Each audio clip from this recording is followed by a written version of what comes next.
Samsung allegedly had two Galaxy S25 Edge prototypes for testing, and it chose the version that offered a more sleeker design, at the cost of additional cameras and more.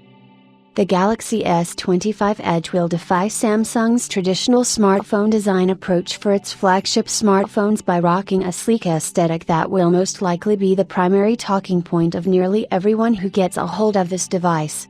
However, the Korean giant did not always want to take this route because the report states that Samsung allegedly had two prototypes of the Galaxy S25 Edge that were being tested, with the company ultimately deciding to mass-produce the variant that offered astounding thinness levels.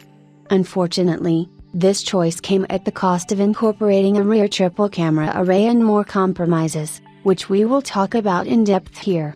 One Galaxy S25 Edge featured a thickness of 6.4 mm, but Samsung would also add 3 cameras at the back if it chose this version. The prototype that Samsung has officially chosen to unveil in the coming weeks is reported by SmartPre to be 5.84 mm thick, with the previous report stating that the sleek flagship will only ship with 2 cameras at the back. With one of them being the same 200MP sensor as Samsung's top-end Galaxy S25 Ultra. The second prototype featured a thickness level of 6.4 mm, meaning that it would have more room to cram in more features, such as an additional camera.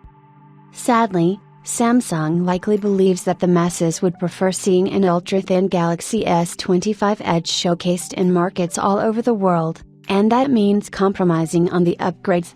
In fact, before Galaxy Unpacked kicked off, we reported that the Galaxy S25 Edge was spotted on Geekbench 6 with an overclocked version of the Snapdragon 8 Elite, but the multi-core scores did not reflect the chipset's capabilities, as the scores were significantly lower than what the other Galaxy S25 models obtained. The route of achieving such a thickness level will leave little room for Samsung to add a robust vapor chamber, so the Snapdragon 8 Elite may not perform as well inside the Galaxy S25 Edge as it can on other devices. This design choice will also limit the handset's overall battery capacity and charging speeds, with a 3C certification revealing that the smartphone will ship with a rather small 3,900 mAh cell and support wattage of up to 25 watts. Then again, Samsung probably has a different agenda with the Galaxy S25 Edge. And with the launch slated to happen sometime in April, we will bear witness to how the iPhone 17 Air competitor fares in everyday use, so stay tuned for more updates.